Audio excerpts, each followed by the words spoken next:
ou à Kokuta dans Nzembo Fali Kombo Kadena après c'est un président de la République cadeau. C'est-à-dire quoi? Pour bien que le bazo yo kasu bisoté.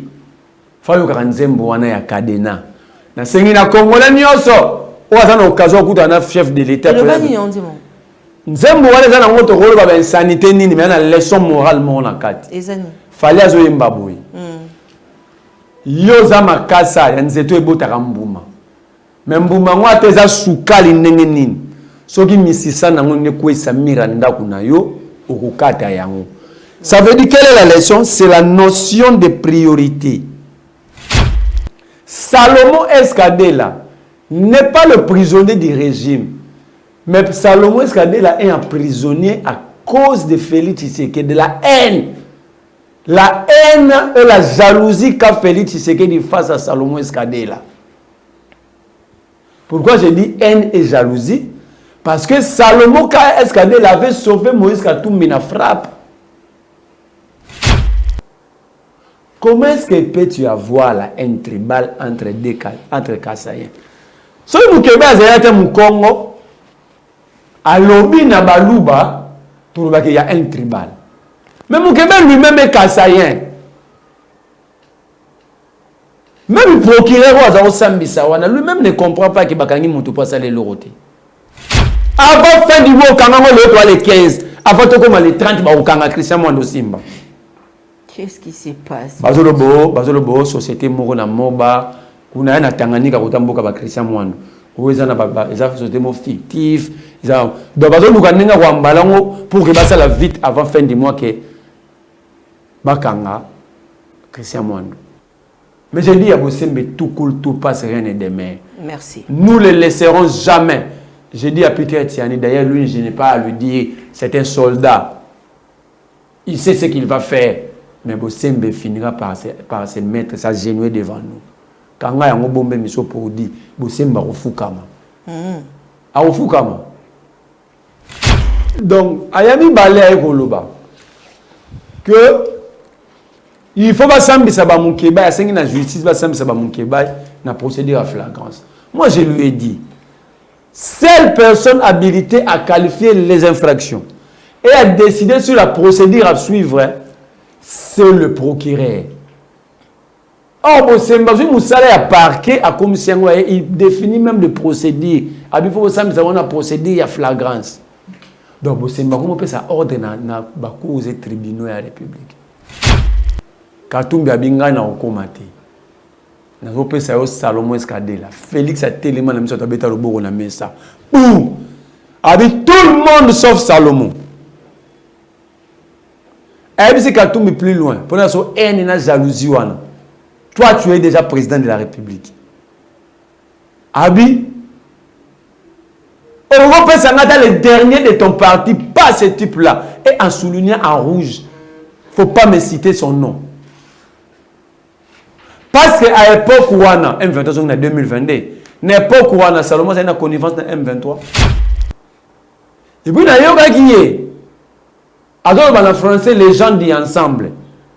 Oui, mais c'est un député, les gens disent ensemble. De l'ensemble pour la République.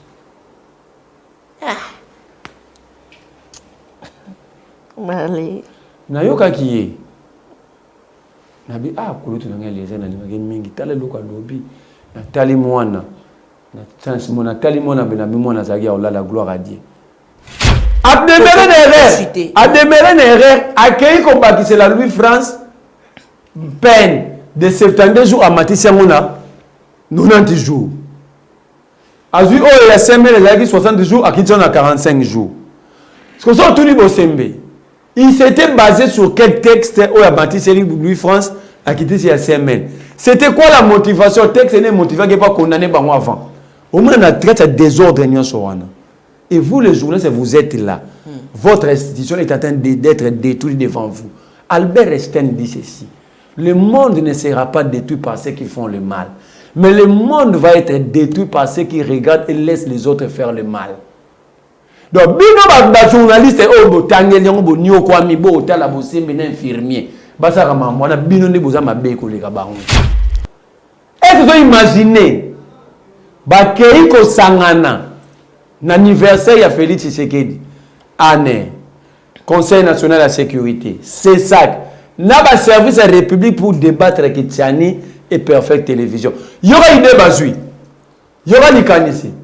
ANR Balobi Boy. Ndengo bateau bakolo bande. Te kolanda batouana te batouana bakolo babongo pour ba créer zizani na kati na biso. Tango Peter Tiani azoloba. Aza motote. Na mona mi ko eleki lui France à Twitter. Ki na mona ki Gauthier c'est azoloba ngo. Bon bango ba lito defa bango. Est-ce bango ba koloba ndezo to loba. Bisoko yoki penda c'est que Gauthier c'est na plateau maman Tatiana akei na ba télévision. Na yoka ki ndekulutu na ngai Gauthier c'est ako répondre sur motomo député. Atika ya vandaki mais moto wana musana eza kozwaka ba climatiser ekufa na pleine victoire. Muto bobenga soki Eliezer Tambwe wana.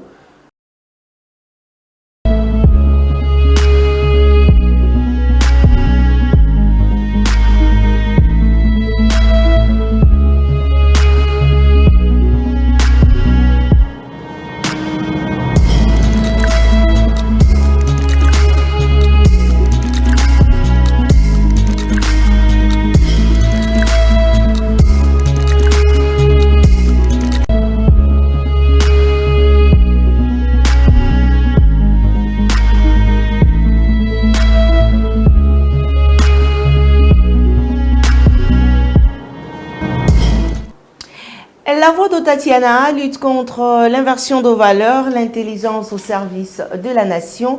Na Pesibido Mbote, Bandeko Balandi, il y a Télénews RDC, Periaco News Télévision, Pambate, élément, émission, plus il y a Maman Tatiana, beaucoup d'andabiso awa, beaucoup d'andabiso angope, na ngonga moko, na Reaco News Télévision. Merci Nabino Bato, Oebozali, Baïke, Yako, Olandabiso, Marcelin Bilomba, l'homme de 50 notes techniques, l'homme le plus arrogant. Oto landaka penza bomonaka et prétentieux à régime Chile gelou azalaki interdit à quitter na mabele na biso ya République démocratique du Congo pote abima homme fort du régime et lokonini esalaki te abima te mokolo ya lobby balto balobaka pe adage moko ndenge balobaka nzeto matelaki yango nde okokitela. Est-ce que ezali affaire nungu ya Vital Kamerhe toboni président de la République a fêté qui un an na ye mokolo ya leo toza na invité moko na bombeli bino na 6 ans de couper sabino maetokolobela mokolo ya leo pamba te ya ko fongolela biso nteke ndenge elekanaki na oya ndenge elekanaki pete na limete kuna na siège ya UDPS ndenge oyo milulu esalemaki tokolobela yango mokolo ya lelo e na suka tokochité sur l'affaire ya Cessac toki nungu ezalite c'est ça qui est tomboki par rapport ya élément oyo esalemaki et pas y a invité na biso nani wana un résistant un jeune talentueux na kombo ya Marley Vuvu yende azali invité na biso mokolo ya lelo po to solola na mambima matali ekolo Congo bobanga te tokolobela pe moke élection tokolobela bunagana eno na yango na esika tango tokokota makambo ya anniversaire ya tata Mokambi mwa ekolo serrez vos ceintures tobandi mwana mboka Marley Vuvu mbote na yo mbote mama Tatiana mbote na bakongo mani nyonso mbote surtout na ba révolutionnaire nyonso na ba résistant nyonso et puis na ba combattant liberté nyonso mbote mingi na Salomon Eskadela oazali na boloko mbote mingi na combattant pe na mobundeli ya mboka Mike Mukebai na ko rappeler batu ke Mike Mukebai aza prisonnier à régime azaka prisonnier Félix Yemote mais aza prisonnier à tout un système et Salomon Kalonda aza prisonnier privé à Félix Tshisekedi na relique qui a été na expliquer pourquoi est-ce que nyonso oyo sala motour à Salomon et qui est à la base et pourquoi c'est quoi la motivation et la raison parce que nous sommes déterminés à dire la vérité tolobaki yango mekoeleki donc la patrie ou la mort nous vaincrons. La patrie ou la mort nous vaincrons. Bolandi Malamu émission na biso na un homme fort, honorable Mike Mukebai depuis prison centrale Yamakala. Et certes, je suis de cœur avec vous. Moi, Lamboka Marley, vous tolingi d'abord tous au point de vue nayo date ya mbotama ya tata mokambi ya ekolo elekanaki mokolo ya lobi na même date wana pe ezalaki lisusu 1 an uta occupation ya Bunagana ici eleki mais totali mboka na biso totali Kinshasa yo zali jeune kinois otambolaka omonaki osalaki ba investigation par rapport ya ndengo esengelaki na biso tozala analyse nini osali par rapport ya liboso na Kisasa ngai na épargné na ngai Gentini Ngobila na moke Gentini Ngobila zane mabeti na ndenge ni moto aza mabe eza Félix Tshisekedi na Godé Poyi. Godé Poyi 4 ans plus tard et demi il nous dit sans gêne que ya kotika te Kisasa kufa ne Kisasa kamba me quand mabe na Godé Poyi na Gentini za mokonza moninga si Godé Poyi si le plan administratif il y a gestion ville c'est Godé Poyi les chefs les députés professeurs sont les chefs il y a gouverneur. Alors dans les 4 ans il y a Kisasa kufa il était où? Entre-temps, Godé Poyi nous dit Gentini Ngobila comment gouverner sans projet, sans vision. Abiki Nibopé tozaki projet naï. Alobi os métro kin projet naï. Alobi maambazandu ezaki likanisi naï mais Gentini asaleli yango mabe. Donc nous comprenons ici le problème c'est pas Gentini, c'est Godé Poyi. Godé Poyi na Tshisekedi bakezwi muto aza na vision te ayebi eloko akosala te aza na likanisa Kisasa te bayokani bati et puis Godé Poyi akoma député pe président de l'Assemblée nene. Oui parce que Gentini avait voulu mais mingi de gracias ozaki abatu bakoyeba ancien DG ya DGDA ozaki ofida moto entre guillemets to batu bazo ba que c'est un Rwandais ndenge nini Kabila zu société monene ya sécurité appareil ya sécurité après ça ngo Rwandais ngala lobite ndi batu bazali ko loba pe à son âme akufa déjà yé muto asala ki ke Godé Poyi comme député pe Godé Poyi azala wana. Alors l'objectif était que Godé Poyi a détruire balaba na bandalungwa nyonso la poche ya zoba batiaka loboko mbalase moko. Godé Poyi nous a amené que le multicolore na bilamba na emoko amemi eloko te. Godé Poyi eli ya l'unique parce que bandalungo na siège moko. Oui. L'unique eli ya bandalungo. Mais il laisse le terrain municipal négliger ba jeunes ya bandalungo. Parce que bandalungo za commune ya ba sportif. Personne tout le monde ba badja ba magouche. Tout le monde ba champion ba sportif belé ya mineno ba sala lokumu ya mboka o ba bimana bandalungo. OK. Tout le monde a joueur et belé babima na bandalungo. Tout le monde a musicien belé l'exemple Wenge, Bafali. Alors le terrain municipal c'était symbolique pour cette commune de Bandalungo. Mais posez-vous la question depuis que Godé Poyi est élu député représentant la commune de Bandalungo. À part que Memarabama ma batu, ba comme ba rappeler qu'à place Simoko. Côté Bugana côté jouer l'itene ba te ba comme ba magadam to mabulu bo place na magadam ezakate. Bah oui la terrain pour na basa la kermesse. Mais Godé Poyi autorise. Toke na ba vacances, les enfants vont jouer où? Commune à Bandalunga c'est une grande commune. C'est une commune d'activité. Bana wana ba osaka na terrain municipal bimbo chayango kermesse. Godé Poyi azawana. On ne commet pas une règle 2 fois. En fait, il faut beaucoup expérimenter parce que l'expérience, c'est l'ensemble des erreurs commises et puis corrigées. Ceux qui vont corriger, un message aussi pour l'église parce que pasteur Godé Poyi a mingi. Non, l'église, ceux qui commencent à recourir l'élo, il y a la classe politique, il y a les églises. Il ne faut pas se voiler le face pour tout le baguette. Quand vous regardez ce type-là que vous appelez entre guillemets évêque, vous dites que celui-là c'est un évêque. D'ailleurs, il y a soit au tamboula, la mona la ngaï karamutagala ni. Soit au tamboula, non la mona pas la tabilambate. Wana non. Oh bon, mais ce évêque qui sont nani wana za kuna, je refuse même de citer son nom parce que n'a pas de importance pour rien. Bah si ngato ça la partie politique, akangi bandimina makasi ba comme membre la partie. Wana seka. Et là, il y a bon solo yom to yebi ko mona. Sikoyo ozwi moko Godé Poyi. il met en exergue ba multicolore ne te soit professeur académie de beaux-arts ton nengeni akoma koyaka na ba couleur kili au lieu la carte église atia liloba ya nzambe liboso ya la karabilamba na sur alati bleu jaune kaki chocolat rouge ala kesi bandim o bandimi wana bazoya batala ka ba couleur ya bilamba nete parce que la Bible est claire nzamba tala ka bilamba te atala ka bozo ya moto te atala ko ndima ya moto foi. Et je suis désolé qu'il y a l'accent. En fait, ici, l'église, c'est vraiment l'opium du peuple. Okay. Moi, une fois, dans la Bougoumès à commune, je vais réglementer ces secteurs-là parce que Bougoumès et Congolais, apparemment, il y a du rôle dans la il y a une loi sur les entités territoriales décentralisées qui leur donne prérogative de réguler la situation par secteur dans la commune. Un pays, dans tout le pays mort dans le monde, ou ville, ou territoire, où ils allaient développer la religion. Seul par le travail et le recherche scientifique, de ça la société évolue. Toki na mambi mais matali anniversaire.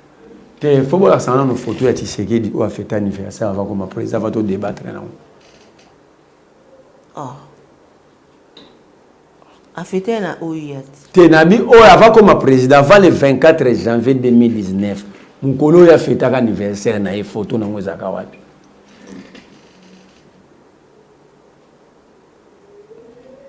Donc, bon, même dans la plateau, na bête les solo ya moto azo récupérer ba retard il y a 59 ans il y a soit 56 ans vie à fêter anniversaire et maintenant dans le monde Congo, il a l'occasion de faire plusieurs fêtes.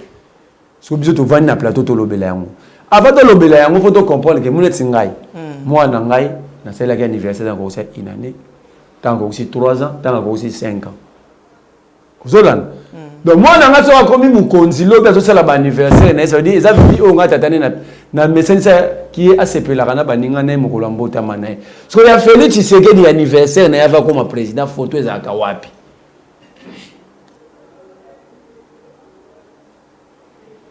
Peut-être qu'ils allaient biminde. Ceux qui baillent nango ndeto kosala to kosola makambo wala.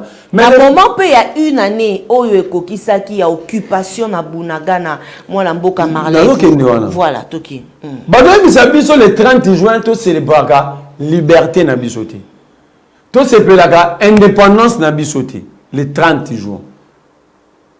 Mais bado biso boyi le 13 juin. Jour ba o mboka na biso katana kindambo ba konzi fo ba bina ba fêta. Et ils sont allés fêter pour comploter contre d'autres citoyens. Toto comme en étape wana, c'est-à-dire toto comme en étape wana, je vais vous dire to lobaki to rozala sans gants, sans gêne. La lobaki na départ coup pantria, la patrie ou la mort, nous finirons par vaincre. Et je dis à Tshisekedi, nous peuplerons ton sol, nous assurerons ta grandeur. C'est le serment de liberté que nous allons léguer à nos enfants. Alors ici, l'heure est grave, nous devons dire la vérité à l'opinion et se battre pour notre liberté et nos droits. On nous prend le président de la République. C'est là que j'ai dit, bon, d'ailleurs Félix déjà a démissionné comme président de la République. Est-ce que vous avez dit? Mais si on a la charte, il y a union sacrée. L'article 33.5, donc article 33, l'union 5, il y a charte à union sacrée. Balobi, le président de la République est la plus haute autorité de l'union sacrée. Or, si vous allez dans l'article 65, il y a Constitution. Le président de la République, 69 pardon, est l'autorité suprême de la République. À ce moment, dans ce débat, Félix Tshisekedi est l'autorité suprême ou la plus haute autorité à l'Union sacrée de la République. Ça dit, si vous avez une cour constitutionnelle à solo, ou un juge à solo, vous avez un rabatouté. Ou vous avez un aliment. Donc, toi, la juge, vous avez un rabatouté. Ou vous avez un rabatouté. Si vous avez un rabatouté, vous avez un prison, Tshisekedi est en prison, Kabunda est en prison, Guilé est en prison, Chola est en prison, Peter Kaza est en prison. Mboso Mbazara en prison, Mboso l'a dit qu'il est président de la République comme un philanthrope, à Kabila va député Badjib. Mais le gars, toi là, Mboko va juge, Baza va juge, oh, il y a un gambo, il y a politique. Bah ça comme ça on a bon on est longo banité. Moukeba est en prison pour avoir fait quoi? Salomon est en prison pour avoir fait quoi? Peter Tchani est traqué pour avoir fait quoi?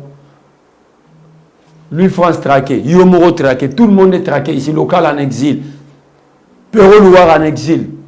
Bibi Kaping en exil pour avoir fait quoi? Qui a fait sortir Gilles Monnier de la prison?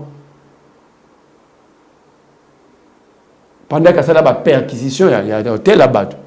Yesu Nidjibou. Yesu Nidjibou, ça la perquisition. Aux hommes, ça a parqué. Il y a ça là, on a ba machette. On a ba milice, on a entre guillemets fort déporté, ba mon bondo à Kinshasa. Qui l'a fait sortir de la prison? Vous dites que nous avons une justice ici? Tshisekedi devrait observer même une minute de silence pour Nabunagana wana. Il allait passer le jour de son anniversaire en méditation, sous méditation. Tom soit ça qui ont mes vidéos, non, mais on nous demande à nous, peuple, le 30 juin, il faut qu'on médite. Mais l'anniversaire, va méditer. Nga la comment on a fait ça qui n'a fait tabano bakula ki. Parce que mutu alinga fait tiboete. Mutu alinga fait tiboete lo lengo te. Et puis le président de la République a n'a fait pamba pamba te. C'était le premier homme d'État de la République. L'homme d'État vit dans la sobriété la plus totale. Et il est là, à Okangani ba photo na batu. Mais t'as la coïncidence, nous avons appelé ça à Maram. Donc, date anniversaire, jour de naissance, jour d'occupation Bounagan. Donc, ça veut dire Bounagan et Kendaka, mon colo Félix a fêté 59e anniversaire. Même ça, soit au Kabisoté, cette date-là, comme cette date de naissance, ça ne lui rappelle rien. Cette date ne fait pas raisonner Félix Tshisekedi. Qu'il a voulu que c'est la même date pour lui rappeler qu'il doit faire quelque chose étant que président de la République. Bounagan est parti le 13 juin. Lui, il est né le 13 juin. Même sur le plan spirituel, les gens ne comprennent pas que c'est un message. Et c'est un message clair pour dire que Félix ne devait pas gérer ce pays. Il est le principal source, il y a problème, il y a Congo. Et par coïncidence, parce que Bible lobby, si ma parole ne vous enseigne pas, la nature doit vous enseigner. Ça, c'est une leçon de la nature. Que vous avez un chef d'État qui est au même moment, qui est né le 13 juin. Au même moment, ce 13 juin-là, une partie à territoire national est partie, est occupée, est pris. Et bateau, dans un don spirituel, ils comprennent que Félix Tshisekedi, c'est un danger pour le pays. Félix Tshisekedi, il faut prendre Félix, le mettre dans la poubelle de l'histoire. Son histoire, il n'y a pas à rencontrer parce que surtout Félix Tshisekedi. S'il faut expliquer à nos enfants, aujourd'hui, un enfant de 5 ans te pose la question, le Congo a combien de kilomètres carrés? Quelle serait la réponse? Or, tant que nous peuplerons ton sol et nous assurerons ta grandeur. La grandeur, c'est 2 345 615 km². Et nous en termes de ressources humaines et naturelles. Est-ce qu'aujourd'hui, nous pouvons dire que nous avons 2 345 615 km²? Félix Tshisekedi lui-même ne se rappelle pas. Il vient de nommer au territorial Babougoumès, chef à territoire. Félix Tshisekedi peut nous dire, il a nommé qui comme chef à territoire à Rutshuru?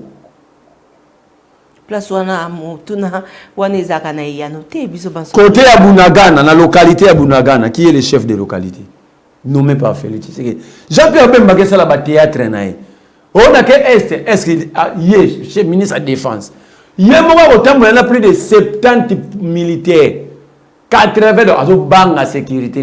Oh, donc pour Nayo, présence, il y a Jean-Pierre Bemba, c'est quoi porter? C'est quoi porter? Ce qu'il a dit, c'est ce que tout le monde a toujours dit. Tu sais qu'il a dit, lui a dit, prédécesseur. Qu'est-ce qu'il y a de nouveau? Qu'est-ce qu'il y a de nouveau dans ce que Jean-Pierre Bemba dit? D'ailleurs, il est allé battre campagne. La CENI devait se saisir du cas Jean-Pierre Bemba. Il dit, par la vision du président, soutenons tous le président de la République. Surtout Jean-Pierre Bemba. Dans la série, on a dit à Zaranao. Quelle est la vision de Félix en matière de défense et sécurité? Jean-Pierre Bemba a la capacité, on peut avoir des grandes lignes. Tout bien quand on a affronté des grandes lignes, il y a vision et ce qui est en matière de sécurité et de défense. Pour le niveau ça peuple, peuple lui-même, Jean-Pierre Bemba, étant que ministre de la Défense, quelle est sa vision? Il est là-bas, non? À ceux qui n'ont Goma, la ville de Goma est sécurisée, à comme dans la frontière à Bounagan. À Bounagan, à comme dans la frontière à Rouchou. Pourquoi il n'est pas parvenu? Ailleurs on a le Inga. Rien le ministre de la Défense, il y a EAC, il y a force régionale. Rwanda bloqué. Il y a Jean-Pierre Bemba. Plutôt, c'est la Jean-Pierre Bemba, parce que Jean-Pierre Bemba est ami à Museveni. Lui-même est fabriqué par Museveni.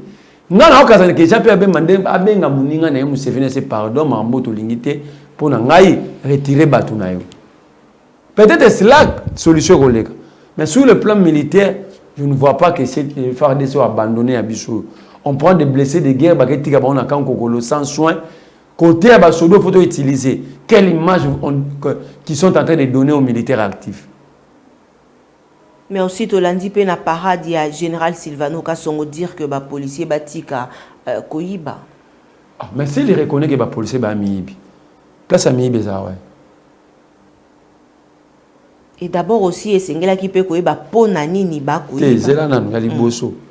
Le chef de troupe reconnaît que ces hommes de troupe sont voleurs. Quelle est la sanction? Nabite général ka son ebe mutu mo maele na ndimite ke mokolo na bosa na mutu ne ndako. Pona bitanga lobena monoko ezaka na mutu. Sikona mituni. Yetanga lobeke batika koyiba. Il reconnaît que bayiba. La place des voleurs c'est où?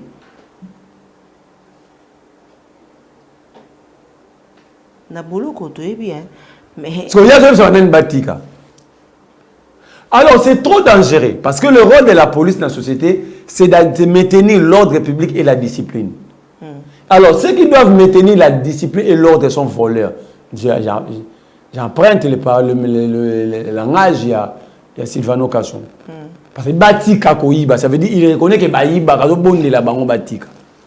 Mais au-delà de tout Silvano Kasson ça les plaidoyer pour les conditions de vie, les conditions sociales de la policiers. Moi j'habite Lingwala. Allez regarder quand nous font la base policier même la toilette. Vous imaginez quand nous font les ânes. Dans ce général cas son a aussi. Il y a ça la descente improvisée. Abenga bino ba pandisa ngobozo ba image. Na quand nous font voilà. So boko changwa ta na télévision leka. Na policier Congo akenda kosomba tol na wenzi ya lufungula na rai tolo mama tatiano longoli po baby zotangisa mai na ndako no ngana longoli derika longoli mika longoli lokala longoli bango bake bazwi yango po baya kotongela yango ndako soda kolala policier kolala hôpital ba so ba policier ba traitement au fait les arabes. Bana ya ba policier batanga refélé na école nini. Mais c'est ce que ba policier ba kenda kolia na moi na 12 heures za kawapi. Félix a sali 4 ans. Mokolonini adota 5e année yango ya. Mokolonini adota la police ata ba boti ya pamba. Ba buti wana balata. Béré. Mokolonini.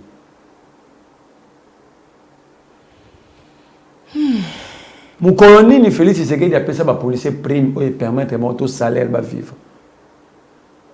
Quand vous faites les calculs, les cas salarial entre un ministre ou un député et un policier, Les cas, vraiment, c'est vraiment de l'océan. Et c'est un mazolo qui va policier. Ça, c'est le troisième point. Comment est-ce qu'on recrute ces policiers? Quelle est la formation en termes de droit civil et de la psychologie à la société? Quel est le minimum, il y a niveau d'études aux abattus dans la condition de recrutement pour me dire comme la police?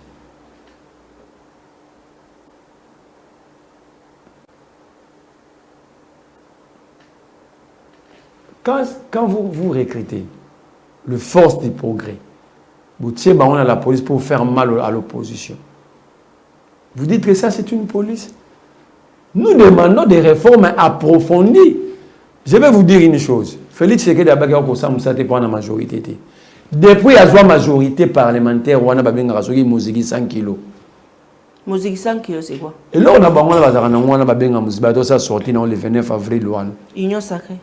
Comment on a dit, on a besoin de musique 100 kilos. Et qui a Big Show, Bandek Chris Benoît. Loko, on a besoin de majorité. Tant qu'il y a des réformes, on va même avantage dans la société. Parce que le rôle de la majorité parlementaire, c'est pour travailler, amener des réformes, des propositions de loi, pour permettre d'avoir vision à Bino, puis pour transformer la société.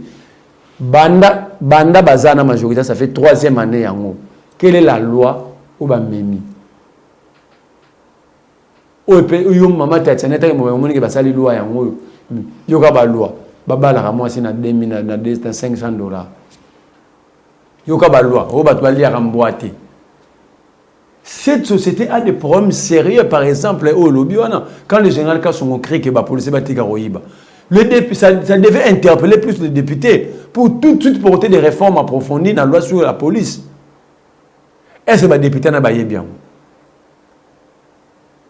Mais aussi une question, moi, Lamboka Marley, vous tokende, Namaloba vice-premier ministre, il y a intérieur Peter Kazadi, dire que avec un ton ferme, nege balobi contre Bakuluna, alobi yendenge ayewana pour na ko blaguer, ni moins encore supplier Bakuluna, cette fois-ci, alobi plus question, il y a comme Bakuluna, na Kanyamaka Sisi. On peut attendre aussi quelque chose, n'a part, il y a ministre Peter Kazadi par rapport, il y a tant en autre Taleli lobelina martyr wana Maman Tatiana.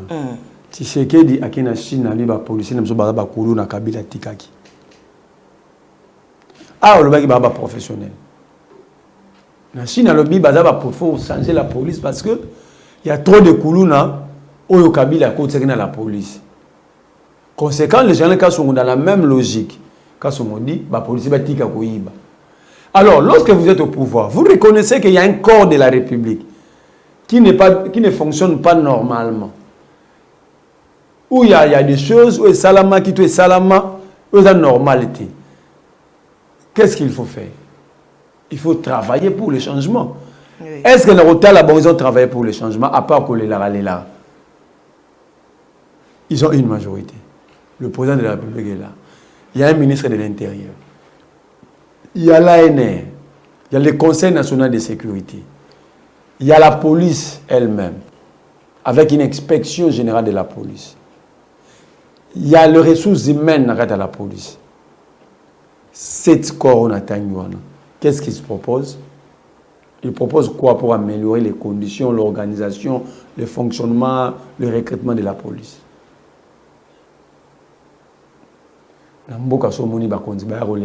TV, c'est que ça va conduire. C'est que bazoé batté l'oni baosala. Na mamba Peter Kazadi. On m'a toujours dit que Peter Kazadi a ça droit. On m'a toujours dit parce que dans mon place à Kenda procédé, dans mon on a tout jeté. Il dit bakuluna, les kuluna c'est quelle infraction en droit? Parce que le droit pénal, c'est le droit sanction, c'est le droit de discipline. Où les principes sont de strict respect. Kuluna est un mot nini na infraction nini. Tant qu'on doit pardonner ba kuluna te, qui sont kuluna? Parce que, n'oubliez pas, le même peuple ici, Félix Tshisekedi, après marche à le 20, tant qu'on la police est professionnelle, alors il va voyou, il va traiter le peuple comme des voyous. Abi osali makasi ndenge ba osali bien oza provenir ba voyou ba les quitter. Et puis quand il se réveille le matin, il nous traite de kuluna. D'abord envoie les jeunes où ils ont traité ba kuluna na kanya makasi, c'était une violation grave il y a droit battu. Parce qu'il y a des infractions pour lesquelles mutakende va transférer à Moutou. Allons la province telle, à la province telle province. Parce que la dangerosité infraction. Mais est-ce que le mot Kouloun est une infraction? Nous avons des autres bango, blessé, torsion méchant, vol simple, vol qualifié, infraction à 4 il y a des autres, mais le mot Kouloun en soi n'est pas une infraction. Un ministre ne peut pas utiliser des termes de la rue. Ça prouve que le ministre lui-même vient de la rue. Parce que le ministre devait expliquer clair. L'insécurité que sèment ces enfants, n'attend insécurité, on a commettre plusieurs infractions. Mais le ministre ne peut pas employer des termes comme Koulouna parce que les termes à propriété, ce n'est ni technique ni approprié. Peut-être pour la compréhension. Non, il est responsable. Être ministre de l'Intérieur à la deuxième personnalité du gouvernement. Il ne peut pas nous dire. C'est quoi? Ministre Ayado petit wana. Tout bon wana. Non, le ministre doit utiliser des termes propres. Entre-temps, Tangabi sans pitié, ça veut dire quoi? Donc, il va tuer. Ah, vous allez sévère.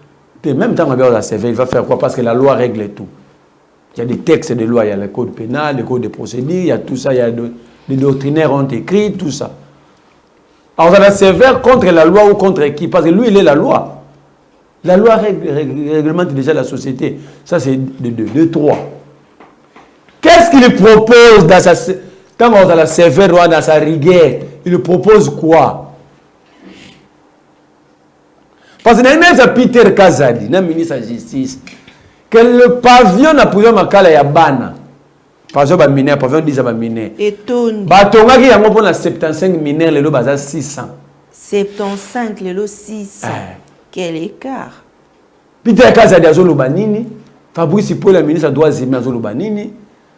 Ministre de la Justice maman Moutou Rose na ba kombonete. Ma Rose Moutou. Azolo banini. Un pavillon construit pour 75 personnes, le baza 600. Je me pose la question,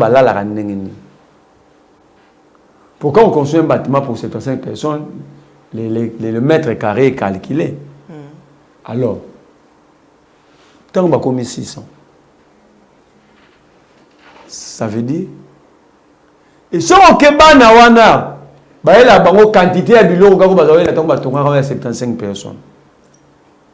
Donc balia ka batonda raté. Donc là, ça faut dire que balia ka douter. Le nombre augmente, mais la quantité de nourriture est très liée. Et nous on peut s'embêter là. Bana wana bazana bilambati. Tu vas là-bas, maman Tatiana, tu même pas de directeur à poser, ils vont te dire le plus grand problème, c'est leur logement et les habits, le vêtement. Et quand vous allez trouver les enfants de 12 ans, 11 ans en prison. Donc l'État congolais est en train de détruire toute une génération, la jeunesse comme ça. Formation mon côté. Or, quand vous allez dans la loi portant protection de l'enfant, parce que l'enfant, le baraté que l'enfant a un conflit dans la loi. Vous comprenez? L'enfant, la loi protège plutôt l'enfant. Moi, de 0 à 15 ans, n'est responsable de rien devant la justice. Ça veut dire, si on est devant les 13 ans à Zokisio, l'État ne va pas l'arrêter. Plutôt pour le laver, pour préparer la réception dans la maison d'enfants. l'église catholique avait la récupération, il y a ban, traumatisme, et il y avait des psychologues pour les récupérer. Mais les gens se couvrent, l'État ne songe pas à reconstruire. Machine nyonso e gata gata. Bazi bango batie bango na prison, moi na 12 ans, moi na 11 ans, contre même la loi portant protection de l'enfant. Nous à ça 6 ans, 7 ans, 8 ans. Oh kota kuna, bana wana 60% na bango, baza na bango ba prévenir ba des ans magistrat tinda moi na batu ya 11 ans en prison, moi na sali 3 ans, 4 ans, les magistrats ne se posent même pas la question. Ce n'est pas son problème.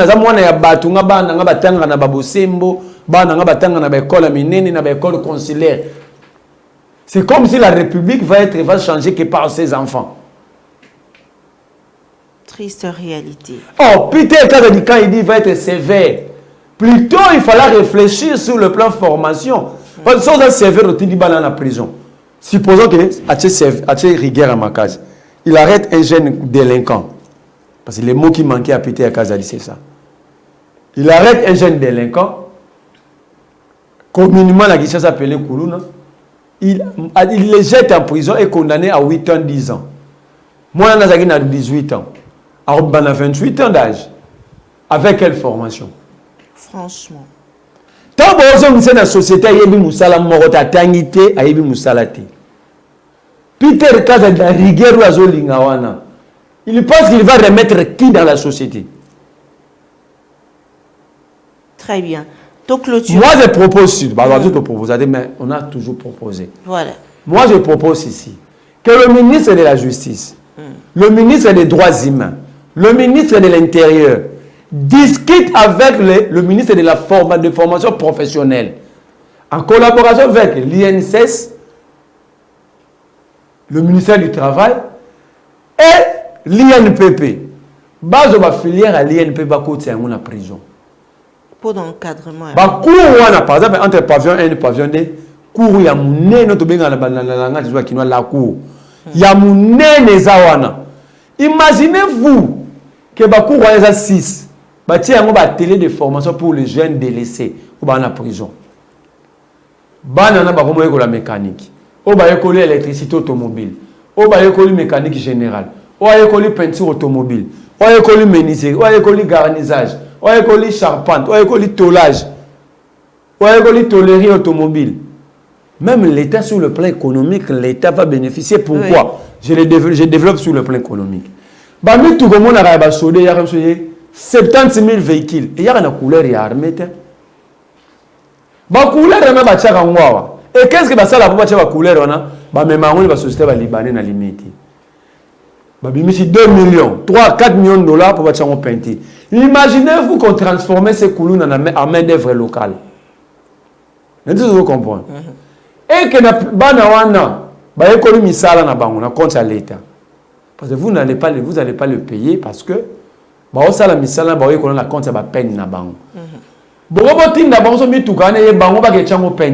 l'État ne va plus dépenser 5 à 6 millions de dollars. Ces 5 à 6 millions de dollars, nous allons les affecter dans le secteur moussous. Vous comprenez? Oui. Mais nous aurons des véhicules militaires avec Pentik et Agunabiso. Est-ce que nos écoles publiques, par exemple, au la menuiserie, ils ne vont pas manquer de bancs? Au Yébo, qui est dans la société libanaise, ça va 30 millions, 40 millions de dollars.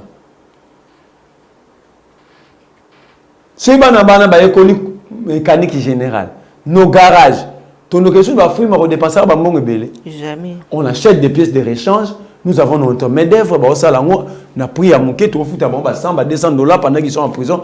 Et en prison, on a bien à 5 000 dollars. Il peut créer son propre industrie, il y a un garage naïe. Merci beaucoup. Donc, en fait, ici, nous avons des idées. Nous savons ce que nous allons faire de notre pays. Nous ne disons pas qu'ils ne sont pas congolais. Ils sont congolais comme nous. Mais ils ont montré leurs limites. Qui nous donnent aussi l'occasion. Que le peuple nous donne cette occasion. Et la chance. Et je prie Dieu, lorsque nous aurons le pouvoir, que tous les deux régimes, les régimes passés et ces régimes ici présents, nous mourrons Koufate. Non, on peut par exemple, mon dans Lingwala. Lingwala, on dit, commune d'Indaka, Saliti. Je prends un petit exemple. Moi, Marley, vous bourgmestre de Lingouala. Premier élément, j'utilise la loi sur les entités territoriales décentralisées. Je cherche des partenaires. Et là, je félicite un monsieur qui avait compris comment gérer les territoriales. Les bourgmestres Bailon Gaïbeni. Savez-vous que le marché Matito, comment marché Iban, est totalement la coopération entre les bourgmestres et l'Union européenne? Pas l'État congolais au sommet. Est-ce que vous avez dit que ni Kazaramo à Matete, Batonga Babira Bakartia, na Matete, sous Bailon. Vous comprenez? Coopération avec l'Union européenne. Imaginez-vous un gars comme ça qui connaît les territoriales. On faisait de lui le ministre de l'Intérieur. Qu'est-ce qu'il allait faire? On allait sentir une transformation rapide. Mais comme le régime n'aime pas des compétents, des gens sérieux, ils ont pris Bailon. La salle de fête et de conférences à la commune de Bandalunga, construite récemment. C'est un Bailon et Yoana. Toujours. Non, attendez à Moukié. Mais lui, quand même, il a compris que le bourgmestre a une loi, ils ont couvert, et puis le pouvoir, il y a un partenaire, et puis faire quelque chose. Mais bon. Sur le Bélé, il parle, il y a un bourgmestre, moi, Mboka Marley, il y a des bourgmestres, OEP, détourner Bambongo et Bélé, Bambongo, exposé, Bimbe. Mais justement, lorsque la tête est mal pensée, tous les corps en soi payent le prix. Merci beaucoup. Ça veut dire il y a des quand nous nommons, il faut nommer quand même déjà critères faisant la compétence, probité morale, maturité, que tout ça là critères pour nga nazamninga ya mama Tatiana. D'accord. Tu pour nga inde na boye to kola kana ba mika donner na komia il faut ka mika. Non. C'est ce qui se passe ici au Congo. Et c'est ce qui fait aussi que le Congo est en état raison. Merci. Moi, Lamboka Marley, vous 2 minutes, Kaka, l'obito a quitté Marcelin Bilomba, l'homme de 50 notes techniques, Congo Mani Baïke, Batalaka na procès à 100 jours, moto, Ndekomoko Maman Tatiana, moto à mouvement, lobby à Lingi Abima, Azalaki, l'interdiction, te Abima, Libanda Mboka. 2 minutes, Marley. Yokuto Bosani, Kaka wana dossier kamérité. Bongo ya kotonga ba école na dossier na projet Tilengelo. O ba tongela fait école 6 salles de classe na 14 millions yeti. 6 salles de classe na Kabe ya Kamwanga 14 millions. Dans ngaka kima. Tena habité. Mais de toutes les façons, chef à cartel yé mo un anniversaire. Le reste des membres du cartel où la frappocratie est à mettre un mot. Non, il faut pousser plutôt le peuple à agir vite. Il faut dire au peuple que ces gens représentent un danger permanent pour votre avenir. Très bien. Il faut agir vite et mettre tous ces gens hors état de nuit. Donnons la République aux responsables, aux gens sérieux qui ont une vision, qui jouit d'un leadership fort pour transformer la société. Matondo mingi, tokomi na suka ya émission na biso. Ba Congolais belé ya ona asir ba bonga même Tatiana obo sanité tête obo sanité. Marley vous toko kato ebité ezali nungu. Ezali ya solo, ezali na plainte moko bo ezali lancé déjà pour na yo balobité ou les kana etando eke na kati ya chaîne ya Christian Bosembe okei kolakisa ba incompétence oyo c'est ça que ezali ko sala na makambu oyo ya mabe ya c'est ça que ezali ko sala pona nini okei ko kata makambu o bango bakomaki pambate toyoka yo lelo to pesio penza espace wana Marley vous qu'est-ce qui se passe Marley vous tout cher Christian Bosembe tout c'est ça il y a liboso que ça Bosembe a place na vanda ami tout ça était na plainte Matatiana Bosembe a place na vanda boya na plainte plainte ngai na obanga oyo uta na lola pokuna balongola pema ya bomoi to bakotika ona bomoi décision mukolo mambwana azaka kuna yoko bangi sanga plainte Bosembe qui est Bosembe na mboka oyo Bosembe azanani président c'est ça D'abord, c'est là notre malem. Maman Tatiana, est-ce que vous avez un journaliste? Oui. Est-ce que vous avez une importance si un métier dans la société normale? Malgré la société, copé sa bison pifo ya ngote, toyebi. Ba ben rabino na ba langage na bino journalistique, na journaliste était une personne au bango bien, ba chien de garde sociétal. Sécurité à société za bino. Oui. Yango ba bibo za quatrième pouvoir na pyramide à pouvoir, vous êtes le quatrième. Vous êtes les sentinelles de la République. Lorsque vous touchez dans le secteur Rwanda, on veut couper court dans la démocratie. Parce qu'il n'y a pas une démocratie sans presse libre. Très bien.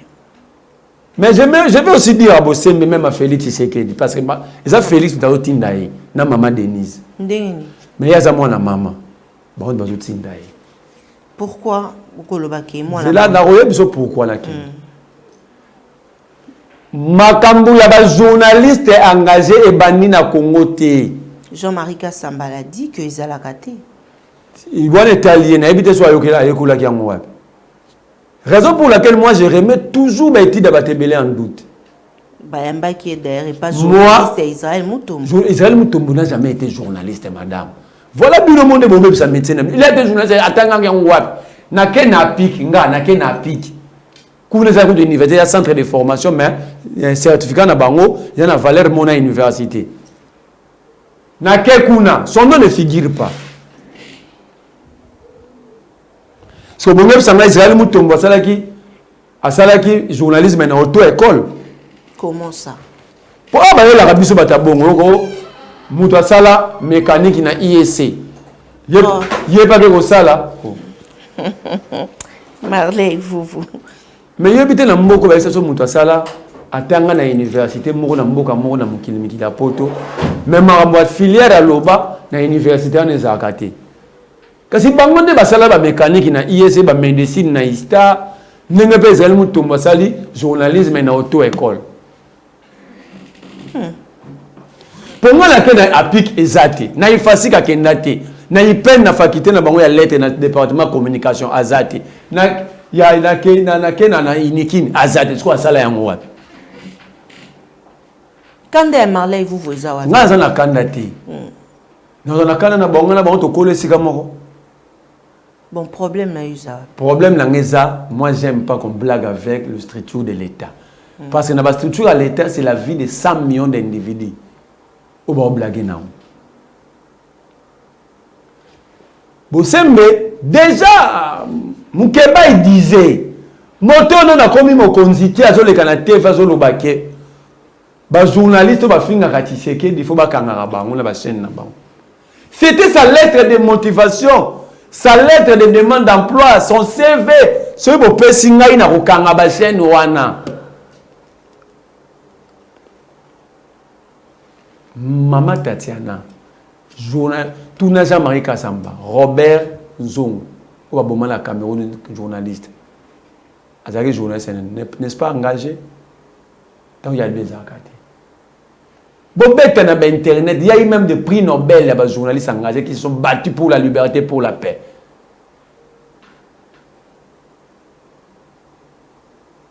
On me dit que Jean-Marie Kassamba va dans la poteau. Comment est-ce que lui ne peut pas savoir qu'il y a des journalistes engagés?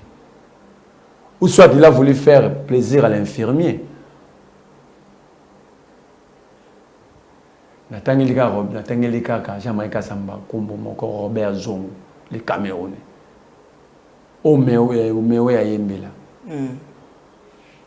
La démocratie la plus forte est toujours la meilleure. N'est-ce pas que c'était un journaliste engagé? Onana Pierre, n'est-ce pas, c'est un journaliste engagé? Pourquoi est-ce que ce livre est interdit partout? Le journaliste engagé existe dans tout pays du monde. Il y a eu même des journalistes en Russie, c'est des journalistes engagés qui ont donné leur vie pour la liberté, la démocratie. C'est ça. C'est ce genre de journalistes qui sont journalistes engagés. Donc on peut comprendre que ça existe partout. Ça existe partout dans les papiers. Pourquoi alors et pas une abisso? Et pas une abisso, nous avons un problème. Il y a l'intolérance, il y a des gens qui n'ont pas la notion de démocratie ni de l'État. C'est ça le problème. Et dans la confusion la plus totale, ils sont en train de confondre les adversaires politiques et les journalistes. Deuxième leçon, sans être journaliste. Dans tout pays du monde, les journalistes sont proches à gauche, proches à droite. La neutralité, c'est dans le traitement, dans la façon d'informer. Et raison d'ailleurs, il y a une ligne éditoriale où il y a un cahier de charges pour ouvrir une chaîne. Au Hollande. Donc, il y aura toujours des médias proches à gauche, à droite. Raison, il y a une ligne éditoriale, raison, il y a un cahier de charges pour bailler les lignes dans les années. Ça, sans être journaliste, il y a évité.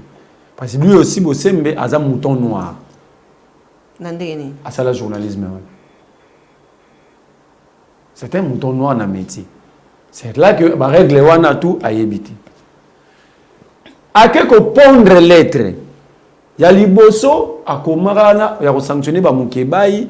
Déjà, à Saga Bavir, on a sanctionné Peter Tchani tout à Liboso. Il sanctionne quelqu'un pour 30 jours. À Beni Moutouana, il y a Moutouana Yé. Peter a se présenté deux fois dans ces sacs. Il a auditionné, il a décidé qu'il va condamner à 30 jours après STT. 30 jours est coquille, unilatéralement, Bossé augmente la sanction de 30 jours de plus. Si on tourne à ce progressif en Arabe.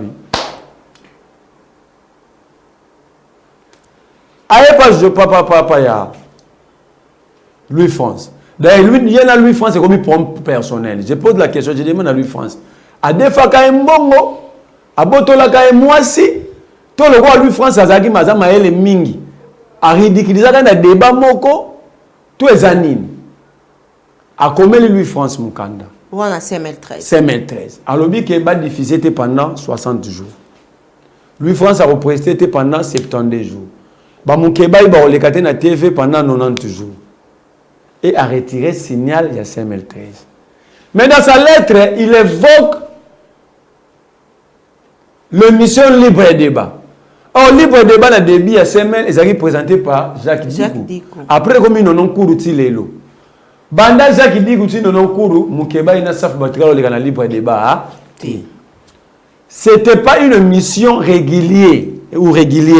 Ou ça m'a dit qu'il y a une édition spéciale. Où est ça les macaques? Si l'actualité ça, il faut ça rapide pour informer l'opinion. Donc, Ayami Balé à Ekoloba que il faut pas s'embêter ça mon Québec, c'est la justice va s'embêter ça mon Québec, na procédure à flagrance. Moi je lui ai dit, seule personne habilitée à qualifier les infractions et à décider sur la procédure à suivre, c'est le procureur. Or, Moussala a parqué à commission, il définit même des procédures. Il faut que ça a procédure à flagrance. Donc, comment on peut ça ordre dans les tribunaux de la République. Or, les tribunaux, c'est une institution mbimba. Oh, Ezali n'a pas fait un moto à ses actes. Ça y était. D'ailleurs, entre la pyramide institutionnelle et Montesquieu, l'institution appuie à l'appui à la démocratie et Zakati. Ba créer un pays zanga colonne vertébrale ba mboko ezo tambula malamu te où la méfiance est un maître mot asukana te akeke pesa ordre susu namboso azo senga l'Assemblée nationale va retirer mandat vite fait na Daniel Saf. Moi j'ai dit non, ça n'existait pas. Et dans cette lettre là Liboso a ça la référence n'a aucun texte de loi. Donc c'est comme si à Fanega Bandi, Mama Tatiana, à Ouyawati. C'est toute une institution, il y a des jurisprudences, il y a des textes qu'il faut évoquer pour faire comprendre à tout le monde que la décision ici, c'est un sous-bassement au fondement dans Yango. Mais tu apprendre que Bakolanda PCML13 sur YouTube, tout le bâtiment. C'est ça. La ligne va comprendre. Ok. Ngalaya, jamais. Toi, le pays autre, on a atteinte à la liberté. Atteinte à la liberté d'opinion et surtout atteinte au droit à l'information et au droit au peuple. Oh, il y a si Atsuka, à quelque demeure sur Et puis l'erreur est humaine, mais demeurer dans l'erreur est diabolique. Le temps ya kozala ko bangaka. Congolais a kangani na makambo siko ya c'est sikoyo a demeuré une erreur accueilli comme c'est la Louis France peine de 72 jours à Matisse Mona 90 jours. Azui oh il y a 5 000 les 60 jours à Kitson à 45 jours. Ce que sont tous les Bosembe. Il s'était basé sur quel texte où a Matisse Louis France à quitter il y a 5 000. C'était quoi la motivation? Le texte n'est motivé pas condamné par moi avant. Au moins, on a traité désordre. Et vous, les journalistes, vous êtes là. Votre institution est en train d'être détruite devant vous. Albert Einstein dit ceci. Le monde ne sera pas détruit par ceux qui font le mal. Mais le monde va être détruit par ceux qui regardent et laissent les autres faire le mal. Donc, bino ba journaliste o tangel yango bo nyo kwa mi bo tala bo sembe na infirmier. Basa kama mwana bino ne boza mabe ko leka bango. Donc, de ba plus diabolique eza bino. Comment ça? Parce que bino bo mona mabe mais bokangi munoko. Bazolo ba ozomo na ndenge ni ba journaliste baza traqué loba. Mais est-ce que la profession, la science c'est comme la vérité. Tout justement, il y a un journaliste engagé pour continuer. Vous ne devez pas avoir peur. Vous ne devez pas avoir peur. C'est votre métier. Vous avez sacrifié votre jeunesse. Et ça qui est coïncidé, qui si bango ko le kanana etando. Et ça na ba bangote. Moni ba baviro ba sali sur Peter Tiani, sur ba violation. Et ça bisonyonso. Ça dit bino tout fali bo sangana bo lo ba non. Parce que ce sont des jurisprudences lobi rozoyo kozwana muntu obeta maboko. Tout justement tango pe zo rapé ba o pe amiki pe bango pe ba sangana rapé na ba. Te bango ba sangana. Voilà. Bango ba sangana. Ngalo na mona te dika mozu mutu Peter Tiani akotiti. Ye kutu to lo bate. Ok. Ça veut dire que dans la vie de Tolobi Bouye. Vous, ah, vous avez dit que Peter Tianité, les gars, lui francité. C'est votre.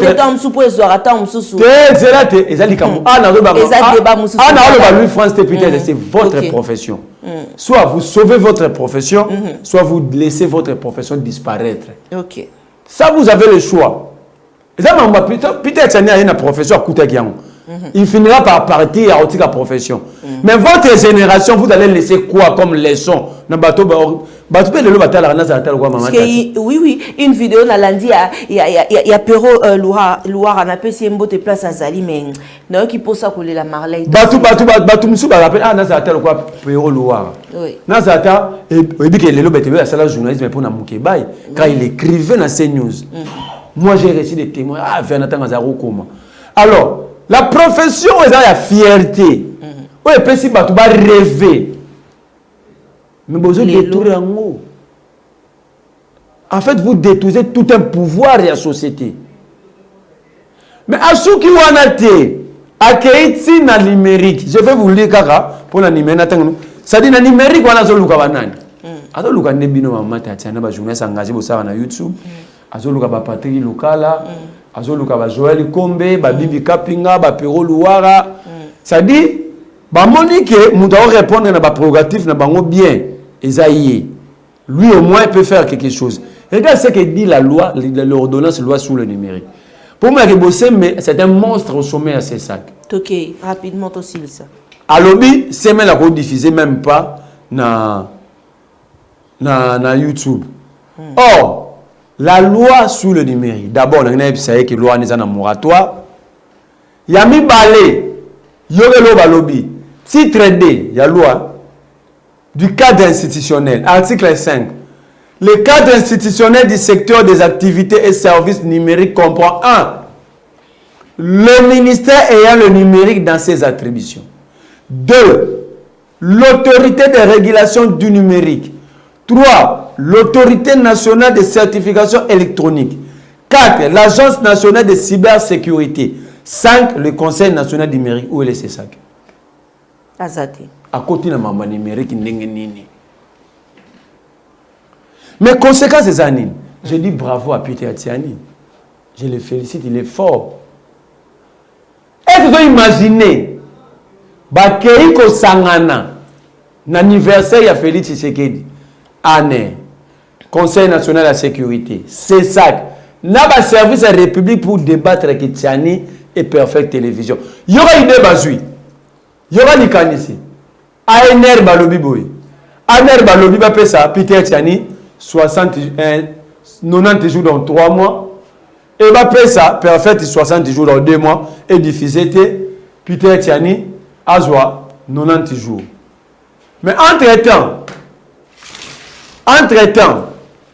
Mbatu ya Conseil national de la sécurité, babité, topé sa Peter Tiani 2 mois dans 60 jours, Perfect télévision va jouer à 45 jours. Parce que tout le monde premier niveau. Premier niveau, Peter Tiani. Regarde la solution. Batindi document Peter Tiani na INPC. Peter Tiani na INPC. Bazu directeur à programme. Na journaliste merveille. Balenge. Babengi baona Sesak. Mais on apprend déjà qu'il y a une heure. Ah, bah, que le roi zombie, Kavabioko, aux arrêts. Mais tel Félix n'a Peter Kazali, bon, tel Nganani. Bazui moto ya Kabila zaina Afrique, si la zaki Beren Rouge, ba comme chef coutumier. Bon, peut-être que le temps de nos bondo, ça va faire un mot de basalian. Bagenda Rochelenine. A comme chef coutumier Nengenini. Ah, tel Bango. Nous, ce que nous disons, l'essentiel, c'est qu'à chaque fois, on va payer sa raison. Parce que ça, c'est une raison, on va payer ses bisous. Parce qu'on les disait que Bozu Moutouana, beaucoup commissaire, on a Nengenini. Tu quand le moment important, Moutouana, tel bon, Félix, on sait les libertés provisoires. On peut essayer. Donc, bakeko sangana na fête ya mukonzi ya mboka entre guillemets ba service union sur la République ba ANR a ba pesa Peter Tiani 90 jours dans 3 mois de sanction. OK. Ba pesa Perfect télévision 2 mois de sanction dans 60 jours. Ba tu Conseil national de la sécurité, un service de renseignement rattaché à la présidence. Ba biboté et obi mamabe to pesa Peter Tiani kaka 60 jours dans 2 mois. Débat na kati ya fête. Na kati ya fête.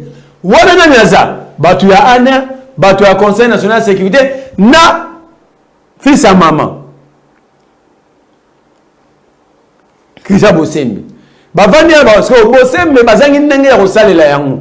Bazu Peter Tiani, ote yake na INPC parce que Bosembe asalaka des bêtises sur Peter Tiani to évoqué on a départ. Abangi. Et bah il y a l'atika ga directeur à programme.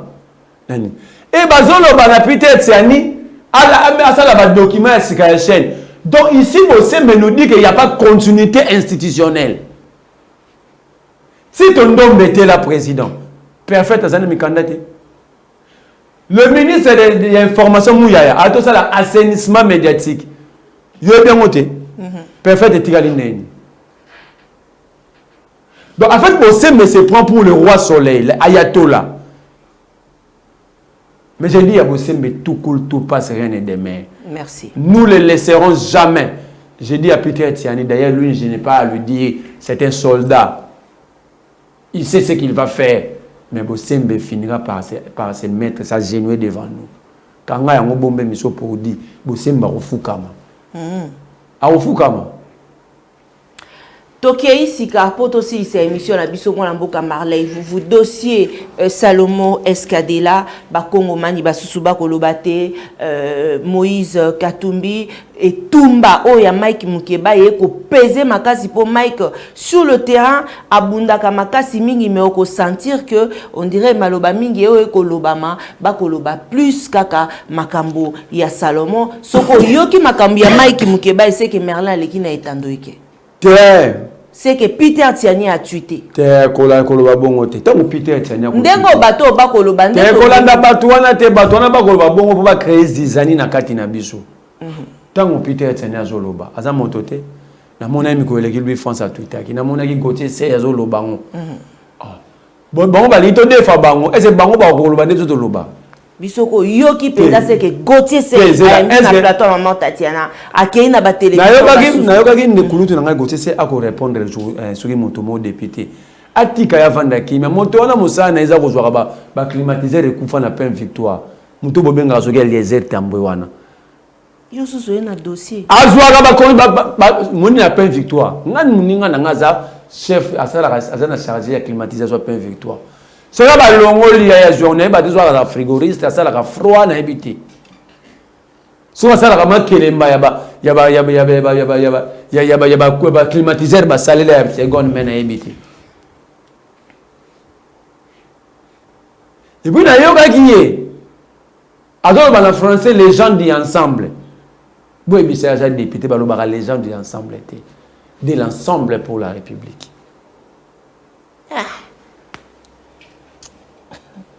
Allez. Na yoga qui est nabi kulutu na ngeleze na limage mingi tala loka lobi na tali mwana na chance mona tali mwana benabi mwana zaki ya la gloire à Dieu. Pour ninga lobe les gens disent la République dit l'ensemble. Les gens disent ensemble pour la République. Et ngabe c'est le moi. Moi la ngabe. Na tali mwana be mwana zaki ya la binzamba za munene. Ya on a ébissé balobara les gens de l'ensemble pour la République mais si Eliezer Tambwe. Les gens de l'ensemble pour la République, ça c'est les Français. Alors, le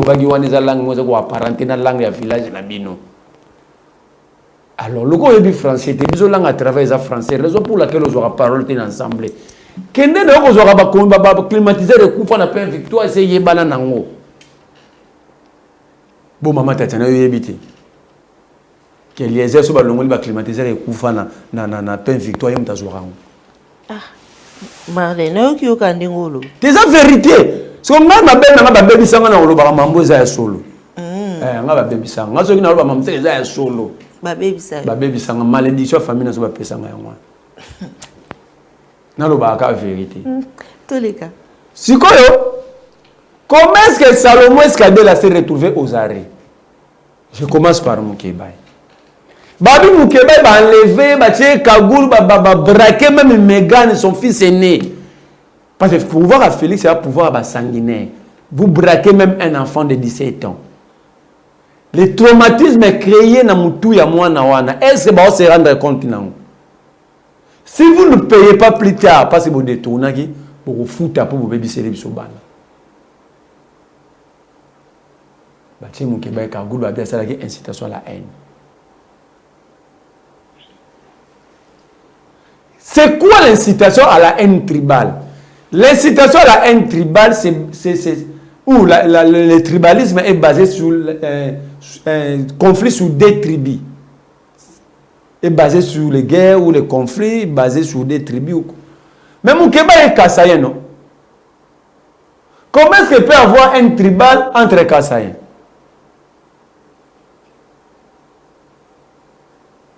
Comment est-ce qu'il peut y avoir la haine tribale entre Kassayen?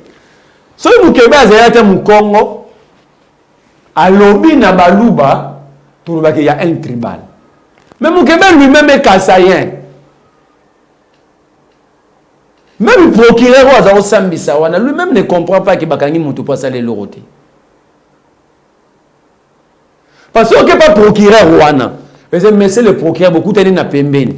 Mais c'est quoi le tribalisme? C'est l'opposition entre des tribus. Autre ben dans la forme même sur un conflit communautaire. Ah, Moukeba est Kassayen. D'accord, Moukeba, c'est que Moukeba a fait sa bande de conseil. Il y a une tribalité. Nazipi. Il y a un incident que Moukeba est prisonnier, il y a régime. Tout le monde est prisonnier régime. Pourquoi? Jour Moukeba est allé parquet lundi à Liboso, mon vidéo est amolée de surveiller à l'Obakiwan. On a quatre salles tout un banane. Va représenter la présidence. Bato à primature. Bato à l'Assemblée nationale.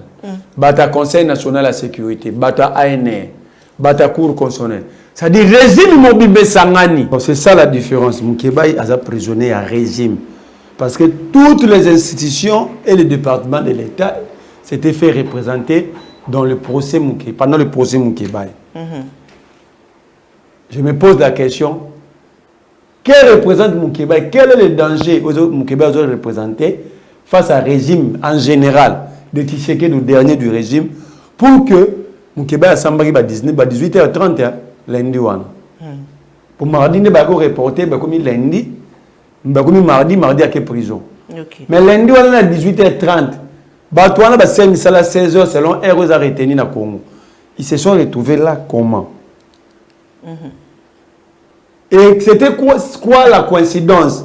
Que bato ANER, bato Conseil national de sécurité, il y a cour constitutionnelle, il y a primature, il y a assemblée nationale, il y a présidence. Bato tout là-bas se retrouve dans le procès wana. Bango est-ce que bato wana baza ba agent l'État? Ba yebi que wana parquet ça là. Donc Moukeba est le prisonnier du régime. Salomon Escadela n'est pas le prisonnier du régime. Mais Salomon Escadela est un prisonnier à cause de Félix Tshisekedi, de la haine. La haine et la jalousie qu'a Félix Tshisekedi face à Salomon Escadela. Pourquoi je dis haine et jalousie? Parce que Salomon Escadela avait sauvé Moïse Katumbi na frappe.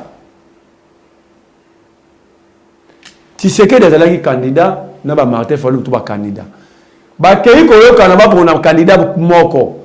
Ba poni Martin Fayulu candidat. Tshisekedi Katumbi était clair, a ebisina Landos, le facilitateur. Elle s'est ngai candidat na ngeza Tshisekedi Félix. Alors ngai na soutenir na Fayulu te c'est Félix Tshisekedi qui dira à Katumbi. Tu dois soutenir Fayulu parce que n'est pas placé dans un meeting à triomphal to bimisa moto moko yende aponami. Oh Félix na non respect d'engagement légendaire na ye. Ou ça na kata ADN na ye. Atari dia na COP na na Kamere na Uhuru Kenyatta. Qu'est-ce qui va se passer quand tu me demandes des assurances à Félix? Félix a 5 000 Katumbi a foutu mbongo na France 24. Katumbi va payer $70 000 na France 24 pour Félix à la récit na ba plateforme nyonso où ils traînent ba chaîne en France ba TF1 France 24 toutes ces chaînes là son mémoire n'a bien monté na royeba yangwana Félix Félix va assurer Katumbi que le changement s'appelle Martin Fayulu. Maman Tateno s'est rappelé nango. Oui. À lobby désormais le changement s'appelle Martin Fayulu. Lobby na tongo to monyo ba tumbi ba pinawa. OK. Katumbi, comme Katumbi est respectueux de ses engagements. Il est honnête vis-à-vis de l'engagement. Voyez-vous, à boire soutenir Fayulu parce que Azaki n'a pas d'engagement. Et tant que Moutoya Azaki n'a pas d'engagement, non, non, malgré tout, il n'a pas d'engagement. Mais il faut soutenir Moutou tel. Parce qu'il y a une chose choisie. Et Katumbi respectueux à Biloko, il a demandé des assurances. L'assurance a été donnée, a été faite. Et Katumbi dit, comme tout est maintenant en ordre, nous allons soutenir Nangaï Fayulu. Nérezali. Qu'est-ce que Salomon est. Mais on a commis Sikoyo. Salomon Sikoyo, Félix est recueilli. Maintenant, tout est Félix. Il faut avoir 40 millions de dollars à campagne par Katumbi. C'est là que Salomon va s'interposer et dire, mais non, président. Comment est-ce que nous tout oyo?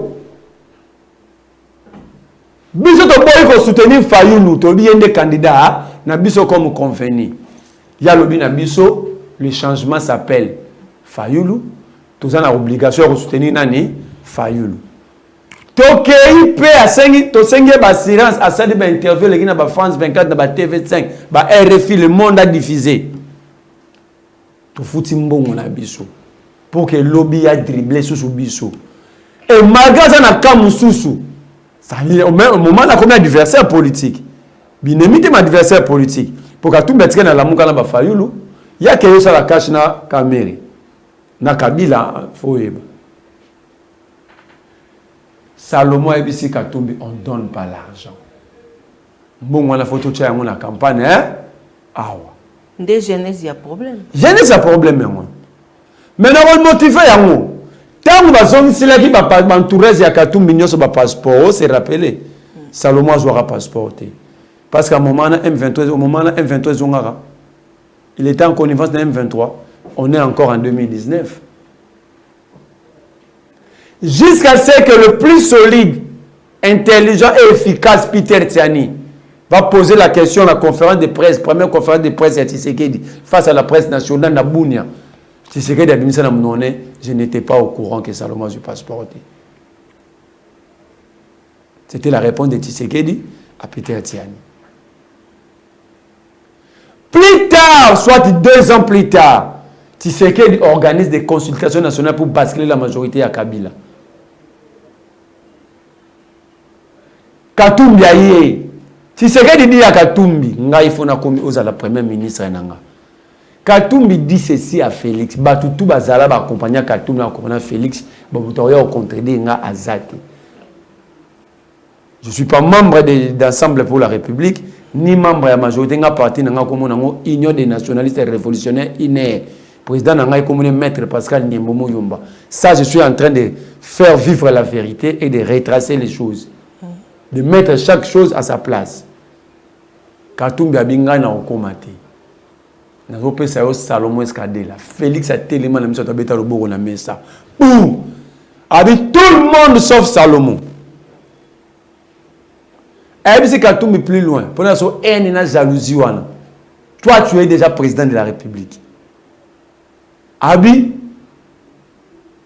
Europe ça dans le dernier de ton parti, pas ce type-là. Et en soulignant en rouge, faut pas me citer son nom. Parce qu'à l'époque où on a M23, on a 2022, l'époque où on a Salomon, c'est une connivence de M23. L'époque où on a Tshisekedi était ami et frère à Paul Kagame. Deux autres où Tshisekedi a bien Vincent Karega. Vous avez pas Babylone où on a. Mais à ce moment-là, Tshisekedi a regardé Vincent Karega. C'est rappelé aux journalistes. Alors, Salomon était qui à l'époque? Quand tu vois, tu prends CD, réfie on peut à Salomon passeport.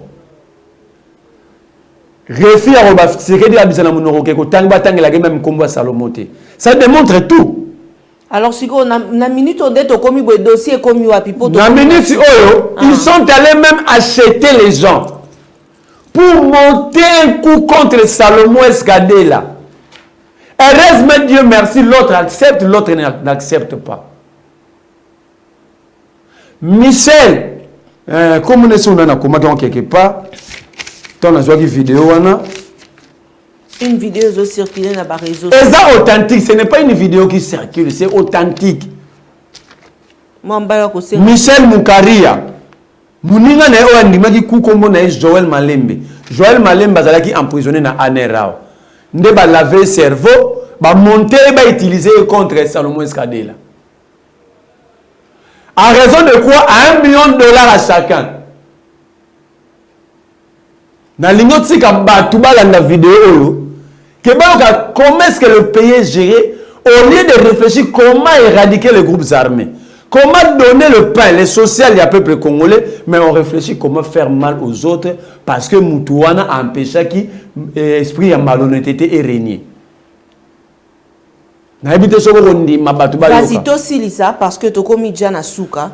Donc aujourd'hui, on regarde, dans notre révélation, dans Jeune Afrique, dans Jeune Afrique, il y a une réunion. Il y a une réunion, regarde le niveau du dossier Salomon. Pour moi, Awa, ils appellent que Salomon est prisonnier à Félix.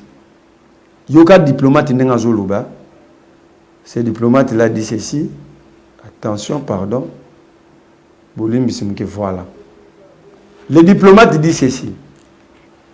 La représentation qui a connu quelques couacs techniques et dont le compte rendu a suscité le scepticisme de certains diplomates avait aussi pour but d'appeler le corps diplomatique à faire preuve de prudence dans ses prises de position et à respecter son devoir de réserve dans cette affaire extrêmement sensible. L'entourage de Félix Tshisekedi crée en effet un emballement médiatique et diplomatique. Si Salomon avait commis réellement les infractions. Je vois ensuite. À 6 mois d'une élection présidentielle à laquelle Moïse Katumbi est candidat, l'arrestation de son bras droit a immédiatement suscité l'indignation d'une partie de l'opposition qui a fermement condamné cette incarcération. L'entourage de l'ancien gouverneur du Katanga n'hésite pas à dénoncer une affaire politique destinée à affaiblir un potentiel adversaire du chef de l'État actuel. Jeune Afrique, ce n'est pas moi. Côté gouvernement, certains ministres, dont ceux de la communication, Patrick Mouyaya, le médiocre, Mais il est médiocre, il est incompétent. Toi, là, tu as une crise de rébellion, tout ça. Le pays, ça joue. Quelle est la communication qu'il a développée? Quelle est la communication des crises? Il est incompétent. Et des affaires étrangères, Christophe Lutundu, là. Ils ont assisté aux côtés du général-major Christian Ndaiwel Makambu, chef d'état-major adjoint à charge du renseignement militaire. Selon plusieurs sources concernées par ces discussions, les échanges ont été l'occasion pour la partie congolaise, devant les diplomates, hein, d'évoquer certaines de preuves à charge qui figureraient dans le dossier, dont la transcription de messages entre Salomon Idi, Kalonda et des officiers rwandais. Mais na communiqué ba officier rwandais te babaki Willingoma. Bref, à charge et devoir de réserve. Depuis l'affaire n'a cessé de prendre de l'ampleur. Selon nos informations, le soir du 8 juin, quelques heures après la perquisition des résidents de Salomon Idi Kalonda à Kinshasa et à Lubumbashi, une discrète réunion a été convoquée en dernière minute au ministère des Affaires étrangères. Plusieurs ambassadeurs conviés y ont pris part. Parmi eux, le représentant de la France, de la Belgique et des Pays-Bas, mais aussi de l'Union africaine, de la Chine ou encore de l'Angola et du Gabon. Salomon est-il congolais, non? Il est arrêté par la justice. Quelle justice? La justice congolaise. Pourquoi la réunion n'a pas de diplomate? Pourquoi demander aux diplomates de garder les réserves leurs devoirs de réserve, d'observer leurs devoirs de réserve? Pourquoi qu'on soit plein d'instructions et secrètes? Pourquoi on ne met pas de diplomate? Voici la contradiction. Ils disent qu'il y a eu échange, il y a SMS na Willingoma. De l'autre côté, ils disent qu'il y a eu échange avec des officiels rwandais. Entre-temps, les OPJ qui ont tenu ces points de presse pour leur demander dévoiler du logo au ministère pour Salomon, va violer article 133. Article 132 na 133, il y a loi numéro 023 2002 du 18 novembre 2002 portant code judiciaire militaire. Il y aura mon balobin article 132. La procédure au cours de l'enquête et de l'instruction préjuridictionnelle est secrète. Est-ce que on va observer ce caractère secret ou non? L'article 133 et qu'ils ont la plus claire, sous peine des sanctions prévues par le code pénal ordinaire, toute personne qui concourt à telle procédure est tenue au secret professionnel. Point de presse. Et je vous dis, le complot n'est pas fini. Ils sont en train de monter contre Francis Kalombo. Oh, encore. Je vous dis. Et j'ai dit à Francis Kalombo de ne pas céder, ni d'aller passer des émissions de ma chaîne Nabango. Ils sont déterminés à arrêter Francis Kalombo. La deuxième personne qui va, la troisième personne, quatrième personne, parce qu'il y a des Amoukébaï, il y a eu Salomon, la quatrième personne, où ils appellent prêt pour le moment. Il faut pas qu'on écoute avant aussi sa fin du mois. Oh, c'est Christian Mwando Simba. Avant fin du mois, quand on est les 15, avant les 30, on est Christian Mwando Simba. Qu'est-ce qui se passe? Bazolobo, société Morona Moba, on a un Tanganyika Kotamboka Christian Mwando. Ils ont société fictif. Donc, pour que ça la vite avant fin du mois que Bakanga Christian Mwando.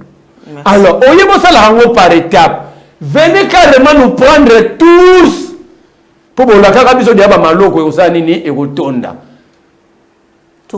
Bonjour, Bissonios. Congolais à Kanganini, mon amboka Marley, vous.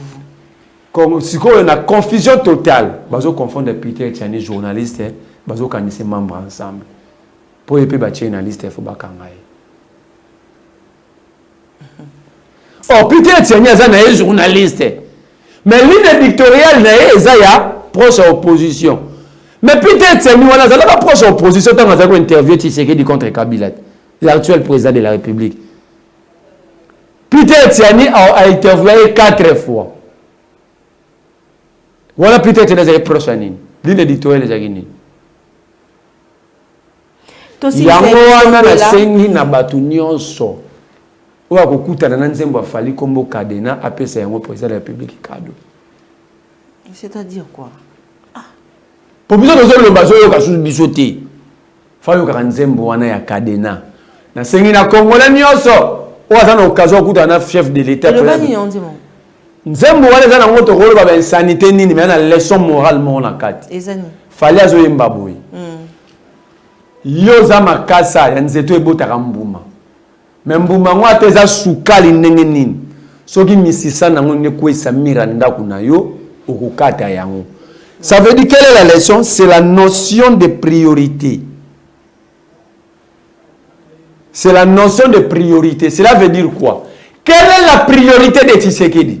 C'est d'arrêter les opposants, de monter des coups contre Francis Kalombo, Peter Tsani, Louis-France Kouzekissa, de monter des coups contre les médias ou de donner, d'organiser le social des Congolais, de donner aux Congolais l'eau, l'électricité, les soins de santé, la bonne qualité de l'enseignement, organiser l'armée pour libérer le pays, organiser la police pour qu'il y ait assainissement de l'environnement, dans le cadre de discipline, dans l'ordre public.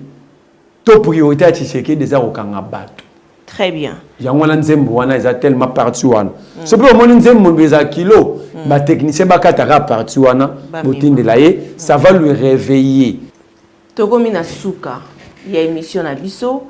Merci Nabandeko Balandi, il y a Télé News RDC. Merci également Naibzi Binobozo à rendez-vous chaque mercredi en direct na Télé News RDC à partir à 18h. Tobito Ozon à moi si mato tchango 17h pour naba Congolais Mingi. Il y a Kinshasa, Toko Solo Laka Bisso, Nabino Bayo Bozali Kotala, Maman Tatiana. Merci à Derek Lukeba, merci Mikandeke Jojo Komingo, ingénieur Eric Lokole, naba partenaire Nyonso.